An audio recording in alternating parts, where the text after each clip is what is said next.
ভারতে পুশিন বন্ধ করতে কনসিউলার ডায়ালগের কথা ভাবা হচ্ছে বলে জানালেন পররাষ্ট্র উপদেষ্টা।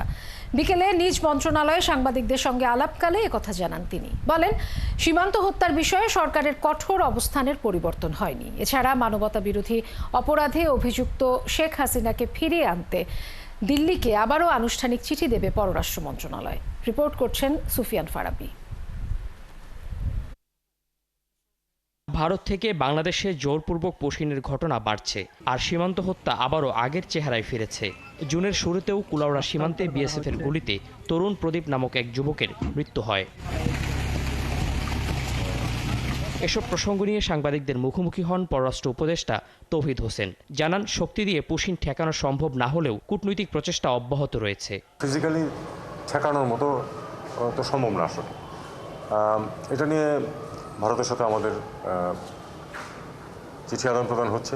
আমরা বলেছি যে এটা পদ্ধতি অনুযায়ী যেন যাওয়া হয়। কনসুলার ডায়ালগ হতে পারে, অনেকদিন হয় নাই, হতে পারে। যেহেতু এখন একটা ইস্যু আছে যেটা আমরা সমাধান চাই, এটাও হতে পারে। সম্প্রতি ভারত সীমান্তে গুলি করে মানুষ হত্যার বিষয়টি উপদেষ্টা নজরে আনলে তিনি অন্তর্বর্তী সরকারের কঠোর অবস্থানের কথা আবারও ব্যক্ত করেন। এ ব্যাপারে নমনীয়তা দেখানোর সময় আমরা এটা প্রতিবাদ করছি এবং এই প্রসেস চালু আছে, এখন পর্যন্ত চালু আছে। আমরা অবশ্যই খুব শক্ত ভাষায় প্রতিবাদ করবো এই ব্যাপারে, এবং আমরা এই ফ্যাক্টরটাকে কখনোই মেনে নেওয়া হবে না যে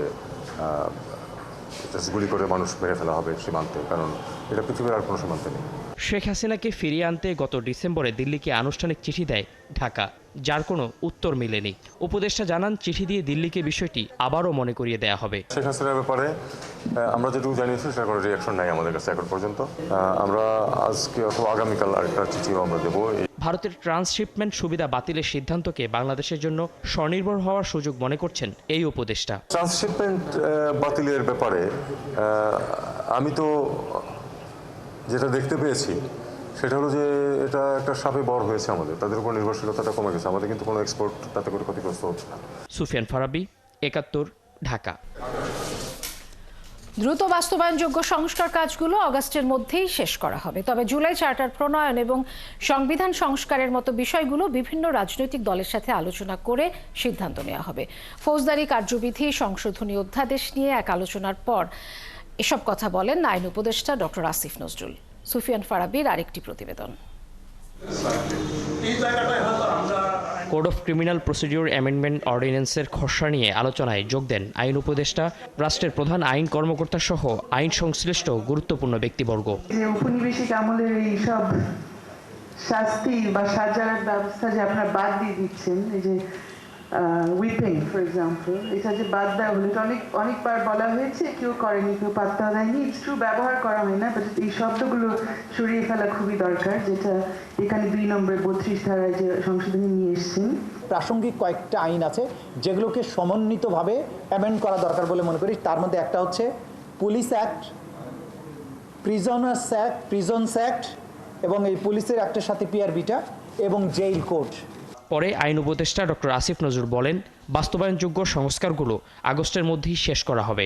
সংস্কার প্রক্রিয়া কিন্তু অলরেডি শুরু হয়ে গেছে, কিন্তু যে সমস্ত সংস্কারের ক্ষেত্রে রাজনৈতিক দলের ঐক্যমত্য প্রয়োজন, প্রধানত সংবিধান পরিবর্তন বিষয়ক, সেই সমস্ত ক্ষেত্রে আমরা ওয়েট করছি। জুলাই চার্টার সম্পন্ন হয়ে গেলে, যেটা আমরা আশা করি জুলাই মাসে হয়ে যাবে, সেটার ভিত্তিতে আমরা সেই ধরনের বড় ধরনের সংস্কার বা সংবিধানের সাথে ইনভলভ আছে সেই ধরনের সংস্কার আমরা করতে পারবো বলে আশা করি। দ্রুত সময়ের মধ্যে জুলাই চার্টার প্রণয়ন ও বাস্তবায়ন করার কথাও জানান উপদেষ্টা আসিফ নজরুল। জুলাই চার্টারের মধ্যে যদি এমন কোনো বিষয় আছে যেটা সংবিধান পরিবর্তন প্রয়োজন আছে, সেখানে ওটা প্রক্রিয়া সম্পর্কেও রাজনৈতিক দল ঐক্যমত পোষণ করবে। তারাই নির্ধারণ করবে যে এখনই কোনো অর্ডিন্যান্সের মাধ্যমে এই পরিবর্তনটা করা হবে কিনা, যেটা পোস্ট ভ্যালিডিটি দেওয়া যায়, বা আগামী নির্বাচনের পরে এটা করা যাবে কিনা সবার দলগুলো মিলে ঐক্যবদ্ধ হয়ে। আপনারা জানেন এই 2 ধরনের উদাহরণই আছে। এখন পর্যন্ত কি কি সংস্কার হয়েছে জানতে চাইলে আসিফ নজরুল বলেন, সবাই মন খুলে কথা বলতে পারছেন, এটাই সবচেয়ে বড় সংস্কার। সুফিয়ান ফারাবি, ৭১, ঢাকা। নিজের গুম হবার ঘটনায় এবার ট্রাইব্যুনালে অভিযোগ দায়ের করেছেন বিএনপির স্থায়ী কমিটির সদস্য সালাউদ্দিন আহমেদ। শেখ হাসিনাকে প্রধান আসামি করে 7 জনের বিরুদ্ধে এই অভিযোগ দায়ের করে ন্যায় বিচার চেয়েছেন তিনি। এদিকে আদালত অবমাননার সমন জারি করলেও ট্রাইব্যুনালে হাজির হননি শেখ হাসিনা। এই মামলার আদেশ দেয়া হবে 19শে জুন। আরও জানাচ্ছেন সৈকত সাদিক। 2015 সালের 10 মার্চ রাজধানীর উত্তরা থেকে গুম হন বিএনপি নেতা সালাউদ্দিন আহমেদ। নিখোঁজের 62 দিন পর ভারতের মেঘালয়ের শিলংয়ের পুলিশ তাকে উদ্ধার করে। সালাউদ্দিনকে আটকের পর বৈধ নথিপত্র ছাড়া ভারতে প্রবেশের অভিযোগে মামলা করে মেঘালয় পুলিশ। 2018 সালে সেই মামলা থেকে খালাস পেলেও পাসপোর্ট না থাকায় দেশে ফিরতে পারেননি সালাউদ্দিন। দেশে ফেরার জন্য বারবার ট্রাভেল পাসের আবেদন জানিয়েও সেটি পাননি। 5 আগস্ট দেশে রাজনৈতিক পট পরিবর্তনের পর তিনি দেশে ফিরে রাজনীতিতে সক্রিয় হন। মঙ্গলবার আন্তর্জাতিক অপরাধ ট্রাইব্যুনালের চিফ প্রসিকিউটর কার্যালয়ে যে অভিযোগ দাখিল করেন সালাউদ্দিন। অভিযোগপত্রে শেখ হাসিনাকে প্রধান আসামি করা হয়েছে। সাবেক স্বরাষ্ট্রমন্ত্রী আসাদুজ্জামান খান কামাল, সাবেক 2 আইজিপি বেনজির আহমেদ ও একেএম শহীদুল হক, আসাদুজ্জামান মিয়া, মনিরুল ইসলাম এবং জিয়াউল হাসানকে আসামি করা হয়েছে। তথ্য উপাত্ত সংগ্রহে সময় লাগার কারণে অভিযোগ দাখিল করতে দেরি হয়েছে বলে জানান তিনি। এখানে প্রাথমিকভাবে 7 জনকে আসামি করেছি। শেখ হাসিনা সহ স্বরাষ্ট্রমন্ত্রী তৎকালীন সহ আরও যারা র্যাবের এবং পুলিশের যারা জড়িত ছিল তাদের। ট্রাইব্যুনালে বিচার কাজ ত্বরান্বিত করতে লজিস্টিক সাপোর্ট বাড়ানোরও তাগিদ দেন। বিচার কাজে বিএনপির পক্ষ থেকে সব ধরনের সহযোগিতার আশ্বাস দেন বিএনপির এই নেতা। সরকারকে আহ্বান করব যাতে লজিস্টিক সাপোর্ট, ইনভেস্টিগেশন টিম বাড়ানো, প্রসিকিউশন টিম বাড়ানো সহ যত রকমের সহায়তা প্রয়োজন সরকার যেন করে। আমাদের পক্ষ থেকে আমরা যতটুকু সহায়তা আমাদের জন্য আমাদের ক্ষেত্রে প্রযোজ্য তা আমরা সহায়তা করব। ট্রাইব্যুনালের চিফ প্রসিকিউটর জানান, সালাউদ্দিন আহমেদের অভিযোগটি তদন্ত সংস্থায় পাঠানো হবে। এটা অনেকটা বিলেটেড স্টেজে দায়ের করেছেন। আমরা আশা করেছিলাম যে অনেক আগে এটা আসবে, যেহেতু এটা খুবই আলোচিত ঘটনা। আমরা অভিযোগটা নিয়েছি, তাৎক্ষণিকভাবে আমরা আজকে এটা তদন্ত সংস্থার কাছে পাঠিয়ে দেব। এদিকে ট্রাইব্যুনালে শেখ হাসিনার আদালত অবমাননার মামলার শুনানি হয়েছে। পত্রিকায় বিজ্ঞপ্তি প্রকাশের পরও তিনি হাজির হননি। এই বিষয়ে আদেশ দেওয়া হবে আগামী 19 জুন। ন্যায় বিচারের স্বার্থে আরেকটা শেষ সুযোগ দিয়েছেন। 19 জুন পরবর্তী তারিখ নির্ধারিত হয়েছে। ওই দিন শুনানি অন্তে শেখ হাসিনার বিরুদ্ধে দায়েরকৃত যে কন্টেম্প প্রসিডিং সেটার ব্যাপারে আদালত আদেশ দেবেন। এছাড়া চানখারপুলে 6 জনকে হত্যার ঘটনায় দায়ের করা মামলায় ডিএমপির সাবেক কমিশনার হাবিবুর রহমান সহ 4 আসামিকে হাজির হতে পত্রিকায় বিজ্ঞপ্তি প্রকাশের নির্দেশ দেওয়া হয়েছে। এই বিষয়ে পরবর্তী শুনানি হবে 22 জুন। সাবেক মন্ত্রী কর্নেল ফারুক খানের চিকিৎসার সুযোগ চেয়ে করা আবেদনের জন্য আদেশের দিন ধার্য হয়েছে 23 জুন। সৈকুল সাদিক, 71, ঢাকা। প্রয়োজনীয় সংস্কার শেষে ফেব্রুয়ারি থেকে এপ্রিলের মধ্যে সংসদ নির্বাচন চায় জামায়াত ইসলামী। তবে সুষ্ঠু নির্বাচন আয়োজনে ইসির সক্ষমতা প্রমাণে সংসদের আগে স্থানীয় সরকার নির্বাচনের দাবি জানিয়েছেন দলটির আমির ডাক্তার শফিকুর রহমান। এছাড়া তিনি আরও বলেছেন, রাজনৈতিক প্রতিহিংসা থেকেই জামায়াতের নিবন্ধন বাতিল করা হয়েছিল। আরও জানাচ্ছেন শাহিদুজ্জামান সাকিব। দীর্ঘ আইনি লড়াই শেষে গত রোববার সুপ্রিম কোর্টের আপিল বিভাগের রায়ে নিবন্ধন ফিরে পায় বাংলাদেশ জামায়াতে ইসলামী। এ ব্যাপারে আনুষ্ঠানিক প্রতিক্রিয়া জানাতে মঙ্গলবার দুপুরে রাজধানীর বনানীতে সংবাদ সম্মেলন আয়োজন করে দলটি। এতে অংশ নেন বিভিন্ন দেশের কূটনীতিকরাও। অনুষ্ঠানে দলের আমির ডাক্তার শফিকুর রহমান গত 1.5 দশককে বাংলাদেশের রাজনীতির জন্য নারকীয় অধ্যায় উল্লেখ করে তৎকালীন বিচার ব্যবস্থার উপর ফ্যাসিবাদের প্রভাব প্রকট ছিল বলে দাবি করেন। বলেন, বেআইনি রায়ে জামায়াতের নিবন্ধন ও প্রতীক বাতিল করা হয়। দফায় দফায় আমাদের উপরে বিভিন্ন ধরনের অনৈতিক, অন্যায্য বোঝা চাপানো হয়েছে। যে শর্তে তখন আমাদেরকে নিবন্ধন দেওয়া হয়েছিল সেই শর্তের কোনো বিচ্যুতি জামায়াতে ইসলামী করে নাই। একটি বিশেষ মহল রাজনৈতিক প্রতিহিংসার বশবর্তী হয়ে আমাদের নিবন্ধন বাতিল করার জন্য অন্যায্যভাবে, বেআইনিভাবে আদালতে যায়। গণঅভ্যুত্থানে ফ্যাসিস্ট সরকারের পতন হলেও ফ্যাসিজম এখনও রয়ে গেছে উল্লেখ করে ডাক্তার শফিকুর রহমান বলেন, ফ্যাসিজম বিদায় করতে বাংলাদেশে সুষ্ঠু, নিরপেক্ষ ও গ্রহণযোগ্য নির্বাচন দরকার। এক্ষেত্রে এপ্রিল পার না করার দাবি তোলেন জামায়াত আমির। আনফর্চুনেটলি ফ্যাসিবাদীরা বিদায় নিয়েছে, কিন্তু ফ্যাসিজম বাংলাদেশ থেকে এখনো বিদায় নেয়নি। এই জন্য প্রয়োজন হবে একটি অবাধ, সুষ্ঠু এবং গ্রহণযোগ্য নির্বাচন অনুষ্ঠানের। ফেব্রুয়ারির মধ্যভাগে হতে পারে, রোজার আগে আগে। কোনো কারণে যদি এই সমস্ত শর্ত পূরণ করতে গিয়ে না হয়, তাইলে কোনো অবস্থায় এপ্রিল পার না হওয়াটা ভালো হবে। তবে নির্বাচন কমিশনের সদিচ্ছা ও সক্ষমতা প্রমাণে জাতীয় নির্বাচনের আগে স্থানীয় সরকার নির্বাচন আয়োজনের দাবিও জানান তিনি। জাতীয় নির্বাচন হচ্ছে সিদ্ধান্তকারী নির্বাচন, জাতির ভাগ্য নিয়ন্ত্রণের নির্বাচন। এর আগে যদি স্থানীয় সরকারের নির্বাচন হয়, যেটা নিয়ে এখন পাবলিক সাফারিং হিউজ, আপনারা জানেন যে একমাত্র ইউনিয়ন পরিষদ ছাড়া স্থানীয় সরকারের আর কোনো স্তর এখন কার্যকর নেই। এতে জনগণ খুবই কষ্ট পাচ্ছে এবং ক্ষতিগ্রস্ত হচ্ছে। বিদেশে অবস্থানরত প্রত্যেকটি বাংলাদেশিকে ভোটের অধিকার তাদেরকে দিতে হবে। এ সময় দেশের রাজনীতি, সমাজ ও সার্বভৌমত্বের উপর কারো আধিপত্য জামায়াত মেনে নেবে না বলেও হুঁশিয়ারি দেন ডাক্তার শফিকুর রহমান। শাহিদুজ্জামান সাকিব, ৭১, ঢাকা। অর্থ বিল, আস্থা ভোট ও সংবিধান সংশোধন, এই ৩ বিষয় ছাড়া যে কোনো বিষয়ে নিজ দলের বিরুদ্ধে ভোট দিতে পারবেন সংসদ সদস্যরা। এ বিষয়ে একমত সব দলের নেতারা। সংবিধানের ৭০ অনুচ্ছেদ সংশোধন করে এই বিধান যুক্ত করতে একমত বিএনপি, জামাত সহ বেশিরভাগ দল। তবে এতে দ্বিমত জানিয়েছে এনসিপি সহ কয়েকটি দল। আরও জানাচ্ছেন নয়নাদিত্য। বিদ্যমান সংবিধানের ৭০ অনুচ্ছেদ অনুযায়ী সংসদ সদস্যরা নিজ দলের বিপক্ষে ভোট দিতে পারবে না। সেখানে বলা আছে, নির্বাচনে রাজনৈতিক দলের প্রার্থী হিসেবে কোনো ব্যক্তি সংসদ সদস্য নির্বাচিত হওয়ার পর তিনি যদি ওই দল থেকে পদত্যাগ করেন বা সংসদে ওই দলের বিপক্ষে ভোট দেন, তাহলে তার আসনটি শূন্য হবে। দীর্ঘদিন ধরে সংবিধানের ৭০ অনুচ্ছেদের এই ধারা সংশোধনের দাবি জানিয়ে আসছে বিভিন্ন দল। অনুচ্ছেদটি সংস্কারের জন্য এর বৈধতা চ্যালেঞ্জ করে উচ্চ আদালতে দুবার রিটও করা হয়। ঐকমত্য কমিশনও সংবিধান সংশোধনের এই প্রস্তাব করে। মঙ্গলবার কমিশনের দ্বিতীয় ধাপের আলোচনায় ৭০ অনুচ্ছেদ, নারী আসন, সংসদীয় স্থায়ী কমিটি ও তত্ত্বাবধায়ক সরকারের 2টি বিষয় এজেন্ডায় রাখা হয়। 2.5 ঘন্টার আলোচনায় ৭০ অনুচ্ছেদ নিয়ে ঐকমত্যে পৌঁছায় বেশিরভাগ দল। অধিকাংশের মতামতে আগে যে 3টে বিষয় বললাম, আস্থা ভোট, অর্থ বিল এবং সংবিধান সংশোধন সংক্রান্ত যে কোনো বিলের ক্ষেত্র ছাড়া অন্যান্য সব বিষয়ে সংসদ সদস্যগণ স্বাধীন থাকবেন, এই মতামতে প্রায় সব দল একমত হয়েছে বলে আমার বিশ্বাস হয়েছে। একটা হচ্ছে অর্থ বিল, এরপরে ছিল আপনার সংবিধান সংশোধন ইস্যুটা, আর আস্থা ভোট, নো কনফিডেন্স নিজ দলের বিরুদ্ধে।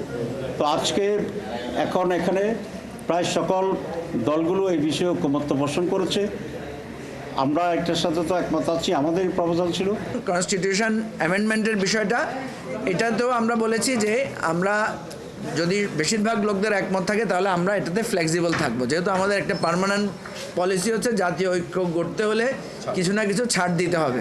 অর্থ বিল ও আস্থা ভোটে সম্মতি জানালেও সংবিধান সংশোধনের বিধান রাখার বিপক্ষে এনসিপি, গণসংহতি আন্দোলন সহ কিছু দল। যে সরকারের স্থিতিশীলতা এবং সংসদ সদস্যদের স্বাধীনতা, এই দুটো জিনিসই গুরুত্বপূর্ণ। এই কারণে অর্থ বিল ও আস্থা ভোট ছাড়া অন্যান্য সকল ক্ষেত্রে যে কোনো সংসদ সদস্য দলের বিরুদ্ধে ভোট দিতে পারবেন। আগামী সংসদটা হবে সংবিধান সংস্কার পরিষদের সংসদ, এবং সেটা 5 বছর যেমন সরকার পরিচালনা, দেশ পরিচালনা করবে, কিন্তু একটা নির্দিষ্ট সময়ের মধ্যে সংবিধান সংস্কার সম্পন্ন করবে, এবং সংবিধান সংস্কারের এই জায়গাটা জনগণ ম্যান্ডেট দিচ্ছে।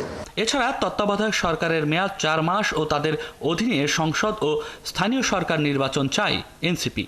তবে এতে আপত্তি বিএনপি সহ অধিকাংশ দলের। সংশোধনের বিষয়টাও দিনব্যাপী বৈঠকের শুরুতে কথা বলেন কমিশনের ভাইস চেয়ারম্যান আলী রিয়াজ। ক্ষেত্র বিশেষে একমত হওয়া যাবে, ক্ষেত্র বিশেষ হয়তো পাওয়া যাবে না, কিন্তু আমাদেরকে এগুলো এক অর্থে এর এক ধরনের উপসংহার টানতে হবে, কারণ সময়ের স্বল্পতার বিবেচনায় আমরা জুলাই মাসের মধ্যে যে সনদ তৈরি করতে চাচ্ছি, সেই সনদে কোনটা অন্তর্ভুক্ত থাকবে, কোনটা থাকবে না, সেটা আমাদের সিদ্ধান্ত নিতে হবে। বৈঠকে অংশ নেয় 30টি রাজনৈতিক দলের প্রতিনিধিরা।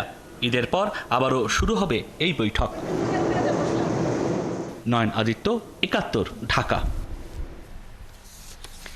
চিপস কিনে দেওয়ার কথা বলে আদাবর থেকে শিশুটিকে করা হয় অপহরণ, চাওয়া হয় 2 লাখ টাকা মুক্তিপণ। অন্যথায় শিশুটিকে বিক্রি করে দেওয়ার হুমকি দেয় তারা।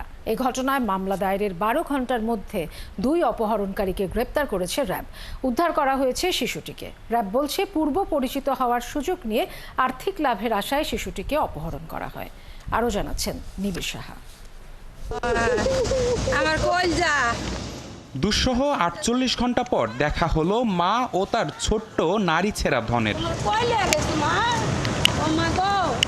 ঘড়ির কাঁটায় প্রতিটি মিনিট যেন এই মায়ের কাছে ছিল অসীম সময়ের মতো। সেই অপেক্ষা শেষ হয় 48 ঘন্টা পর। তাই তো আকাশ বাতাস জুড়ে অপহরণ হওয়া ছোট্ট মেয়েকে আবারও কাছে পাওয়া যেন পৃথিবীর সব পাওয়ার আনন্দ। জাপটে ধরে এক একবার মা ডাক শোনা যায় পৃথিবীর সবচেয়ে সুন্দর উপভোগ্য ধ্বনি হিসেবে। আমার ঘুম নিদ্রা নাই, আমি খাই নাই ভাই, আমি সারাদিন আমার চোখ মুখ দেখেন না ভাই, আমার স্বামী হাট ফেলে রয়েছে, আমি বিশ্বাস করি না। তখন সারে যখন আমার মেয়ের ছবিটা দিছে তখন আমি বিশ্বাস করছি। 3.5 হাত মাটির নিচে থাকলে যেরকম লাগে তার চেয়ে কঠিন তো আমাদের কাছে। সিসিটিভি ফুটেজে দেখা যায় গেল 1 জুন সন্ধ্যায় রাজধানীর আদাবরে শিশুটির বাসার পাশ থেকে এক নারী শিশুটিকে অপহরণ করে নিয়ে যায়। প্রলোভন দেখায় চিপস কিনে দেওয়ার। এরপর থেকেই হদিস নেই শিশুটির। ওই রাতেই শিশুটির মায়ের কাছে অজ্ঞাত একটি নাম্বার থেকে কল করে মুক্তিপণ হিসেবে 2 লাখ টাকা চাওয়া হয়। এ ঘটনায় সোমবার রাতে আদাবর থানায় মামলা করে শিশুটির পরিবার। ঘটনা তদন্তে মাঠে নামে র্যাব। পরে প্রযুক্তির সহায়তায় অপহরণকারীদের অবস্থান শনাক্ত করে সংস্থাটি। সেই অনুযায়ী মঙ্গলবার সকালে সাভারের হেমায়েতপুরে অভিযান চালিয়ে উদ্ধার করা হয় অপহরণের শিকার শিশুটিকে। গ্রেফতার করা হয় 2 অপহরণকারীকে। অপহরণকারী এক দম্পতি হোসেন মিয়া এবং তার স্ত্রীকে হাতে নাতে গ্রেপ্তার করি। এই সম্পর্কের জেরে এই অপহরণকারী হোসেন মিয়া নিতান্ত টাকার প্রয়োজনে সে অপহরণের কাজটা করে তার স্ত্রীকে সাথে নিয়ে অপহরণের এই কাজটা করেছে। সংস্থাটি বলছে অপহরণের টাকা না দিলে শিশুটিকে বিক্রি করে দেওয়ার হুমকি দিয়েছিল অপহরণকারীরা। এবং তারা জানতেন যে এই ভিকটিমের বাবা মার একটা শিশু কন্যা সন্তান রয়েছে, অতি আদরের একটা কন্যা সন্তান রয়েছে, এবং এটাকেই তারা টার্গেট করেছেন। তার এক পরিচিত বন্ধুর ফোনের মাধ্যমে ভিকটিমের বাবা মাকে ফোন করে 2 লক্ষ টাকা মুক্তিপণ দাবি করে এবং হুমকি দেয় যদি 2 লক্ষ টাকা নির্দিষ্ট সময়ের মধ্যে না পরিশোধ করে তাহলে মেয়েকে গাজীপুরের কোনো হোটেলে বিক্রি করে দেবে। এই হুমকির প্রেক্ষিতে ভিকটিমের বাবা মা আদাবর থানায় মামলা করেন। 2 অপহরণকারী শিশুটির পরিবারের পূর্ব পরিচিত বলে জানায় সংস্থাটি। র্যাবের এই সফল অভিযানে মেয়ে ফিরে পায় মায়ের উষ্ণতা, আর শিশুটি ফিরে পায় জীবনের পরম আস্থাস্থল মা বাবাকে। ফিরে পায় মা আর বাবা বলার অধিকার। নিবিড় সাহা, 71, ঢাকা। ঈদের পর মেয়র হিসেবে শপথ পড়ানো না হলে জনগণকে সাথে নিয়ে শহীদ মিনারে নিজেই শপথ পড়ার হুঁশিয়ারি দিয়েছেন বিএনপি নেতা ইশরাক হোসেন। তিনি বলেন, আদালতের রায়ে তিনি দক্ষিণ সিটির মেয়র হয়েছেন। এই রায় উপেক্ষার কোনো সুযোগ নেই। তবে ঈদের ছুটিতে মানুষের ভোগান্তি কমাতে আপাতত আন্দোলন স্থগিত রাখার ঘোষণাও দেন তিনি। ফরহাদ ইবনে মালিকের প্রতিবেদন। ইশরাককে মেয়র হিসেবে শপথ পড়ানোর দাবিতে 18 দিনের মতো দক্ষিণ সিটির নগর ভবনের সামনে অবস্থান কর্মসূচি ও আন্দোলন করে আসছেন ইশরাক হোসেনের সমর্থকরা। কার্যত গেল 15 দিন ধরে বন্ধ রয়েছে নগর ভবনের সব সেবা। নাগরিক সেবা পেতে ভোগান্তিতে পড়ছেন বহু মানুষ। বৈরী আবহাওয়ার কারণে ঢাকার নর্দমা সব কিছু অপরিষ্কার অপরিচ্ছন্ন আছে, মশার উপদ্রব বেড়ে গেছে। ঢাকা দক্ষিণের নগরবাসী ট্যাক্স দিচ্ছি, ভ্যাট দিচ্ছি, পর পরিশোধ করছি, কিন্তু আমরা কোনো সেবা পাচ্ছি না। সে আওয়ামী লীগ ঠিকাদাররা যে কাজগুলি করত, তারা এই কাজগুলি অসমাপ্ত রেখেই পালিয়ে গেছে। সেই কাজগুলো ব্যাহত হওয়ার কারণে বিভিন্ন জায়গায় গর্ত রয়েছে, পানি জমে রয়েছে, মশার জন্ম হচ্ছে। তাদের দাবি ষড়যন্ত্র করেই আটকে রাখা হয়েছে ইশরাকের শপথ। ইশরাক ভাইয়ের শপথ গ্রহণ না পর্যন্ত আমরা রাজপথে আছি। আদালত নির্দেশনা দেওয়ার পরেও, নির্বাচন কমিশন থেকে গেজেট প্রকাশ করার পরেও এই স্বৈরাচারের মতোই আচরণ করতেছে আসিফ। এটা তো আপনার এই সরকার ইচ্ছাকৃতভাবে এই জিনিসটা করতেছে। এটা আমরা তীব্র নিন্দা ও প্রতিবাদ জানাচ্ছি। বিকেলে আন্দোলনে সংহতি জানিয়ে ইশরাক প্রশ্ন তোলেন, একজন মেয়রের শপথ পড়ানো নিয়ে যখন এই অবস্থা, তখন জাতীয় নির্বাচন নিয়ে কিভাবে আস্থা পাবে মানুষ?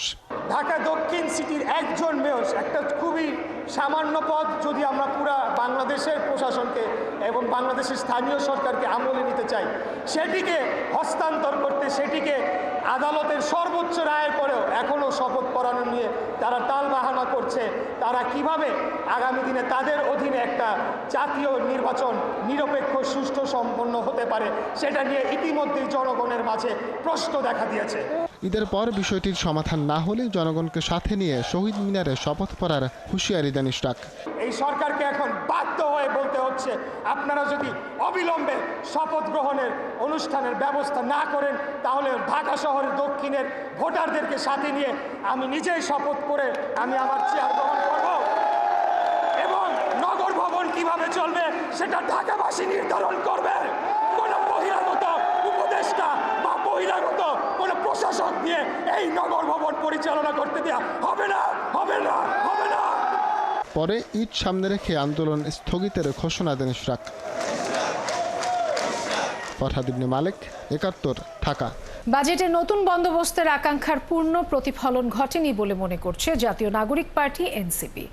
নতুন বাজেট নিয়ে দলটির আহ্বায়ক নাহিদ ইসলাম বলেছেন, করারোপের ক্ষেত্রে বরাবরের মতোই গরিবের উপর করের বোঝা চাপানো হয়েছে। পাশাপাশি ক্ষুদ্র ও মাঝারি ব্যবসায়ীদের সুবিধা দেওয়ার কোনো উদ্যোগও বাজেটে অনুপস্থিত বলে মনে করেন তিনি। আরও জানাচ্ছেন রাশেদ আনিস। সেখানে তো ঘাটতি আছেই, কারণ সোমবার বাজেট ঘোষণার পর মঙ্গলবার এই বিষয়ে আনুষ্ঠানিক প্রতিক্রিয়া জানালো জাতীয় নাগরিক পার্টি। বাজেট নিয়ে অনেকটা হতাশা প্রকাশ করে এনসিপি বলছে, তাদের আশা ছিল এই বাজেটে নিত্য নতুন কর্মসংস্থান সৃষ্টির দিক নির্দেশনা থাকবে, কিন্তু সেটি অনুপস্থিত। এই ভীষণটার কথা আমরা বলতেছি বৈষম্যহীন সমাজে, সেটা এই বাজেটের মধ্য দিয়ে আসেনি। আহ্বায়ক নাহিদ ইসলাম বলেন, গণ অভ্যুত্থান পরবর্তী বাংলাদেশে যে বৈষম্য মুক্তির স্বপ্ন দেখেছিল বাজেটে সেটিও লক্ষ্য করা যায়নি। অর্থনীতির রূপান্তরের আকাঙ্ক্ষার প্রতিফলনও ঘটেনি। নতুন বন্দোবস্তের যে আকাঙ্ক্ষা, অর্থনৈতিক রূপান্তরের যে আকাঙ্ক্ষা, সেই আকাঙ্ক্ষার পূর্ণ প্রতিফলন ঘটেনি বলে আমরা মনে করছি।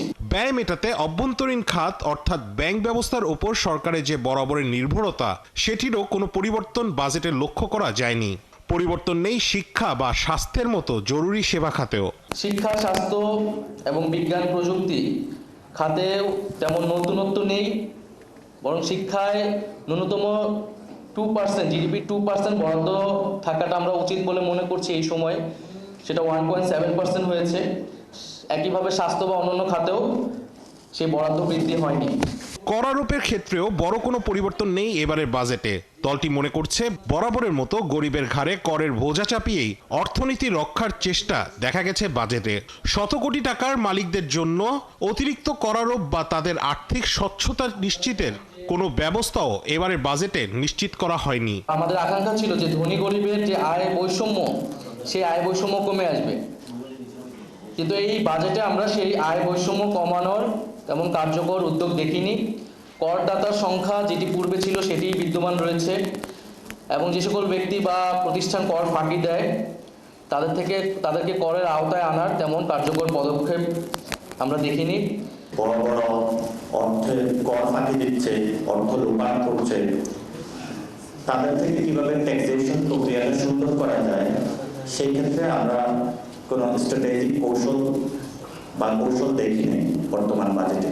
বরাবরের মতো এবারও কালো টাকা সাদা করার সুযোগ রাখা হয়েছে। কেবল জুলাই যোদ্ধাদের জন্য বাজেটে বিশেষ বরাদ্দ রাখাকে সাধুবাদ জানিয়েছে জাতীয় নাগরিক পার্টি। কালো টাকা সাদা করার সুযোগটা আসলে বন্ধ করা উচিত। রাশেদ আনিস, ৭১, ঢাকা। ব্যাপারীয়ার হাটের সব প্রস্তুতি শেষ হলেও জমে ওঠেনি রাজধানীর ব্যস্ততম গাবতলীর পশুর হাট। নেই ক্রেতার আনাগোনা, আর ব্যাপারীরা বলছেন পশু খাদ্যের দাম চড়া হওয়ায় কম দামে পশু বেচার সুযোগ নেই। তাই ঈদের দিন ঘনিয়ে এলে ভালো দাম পাওয়ার আশা করছেন তারা। নজরুল ইসলামের প্রতিবেদনে বিস্তারিত। গাবতলীর গরুর হাটে প্রবেশ মুখে রাজকীয় ভঙ্গিতে দাঁড়িয়ে আছে বড় শিংয়ের হরিয়ানা জাতের গরু। আলতাফ, কাশেম ও শাহাদাত ঈদ উপলক্ষে গাবতলী গরুর হাটে নিয়ে এসেছেন ১৭০টির বেশি গরু। এই দলে আছে ব্রাহ্মা সহ নানা জাতের দেশি বিদেশি গরু। গরম পছন্দ না, তাই ভেজা কাপড়ে শখের গরুটির শরীর মুছে দিচ্ছেন পশু খামারি মনির হোসেন। জানান, সাথে নিয়ে আসা গরুগুলিকে বাড়িতে দিনে অন্তত 2 বার গোসল করাতেন তিনি। গরু নিয়ে আসি 70টা। এটা হলো কঙ্কাল, ওটা হলো হরিয়ন, এগুলো হইলো আপনার দেশি আবাল। দাম চাইতেছি 7 লাখ, 8 লাখ, 9 লাখ। কেতা আসতে আছে, মানে তারা দিকে দিকে চলে গেছে। মানে এখন আমাদের মানে দামে আর হয় নাই, মানে বিক্রি হয়েছে। আমরা গরু নিয়ে আসি 33টা। গরুটির জাত হলো বলদ, হলো বাহামা, ফিজিয়াম, গরু আছে, দেশি গরু আছে, মুন্নি গরু আছে। এদিকে হাটে ক্রেতার উপস্থিতি খুব একটা নেই, তবে উৎসুক দর্শকেরা ঘোরাফেরা করছেন। আজকে খুবই ভালো দামি, কিন্তু বৃষ্টির ভিতরে মনে হইতেছে কি গরুর দামটা কমই যায়। গন্ডগোল নাই, কোনো চাঁদাবাজি বা ছিনতাই চুরি এগুলো কিছু নেই। দেখা গেছে যেটা 1 লাখের গরু সেটা 10,000 বেশি যাচ্ছে, 12,000 15,000 বেশি যাচ্ছে আর কি। তবে গাবতলী গরু হাটের সার্বিক ব্যবস্থাপনায় সন্তুষ্টি প্রকাশ করেছেন হাটে আসা মানুষজন। নজরুল ইসলাম, ৭১, ঢাকা।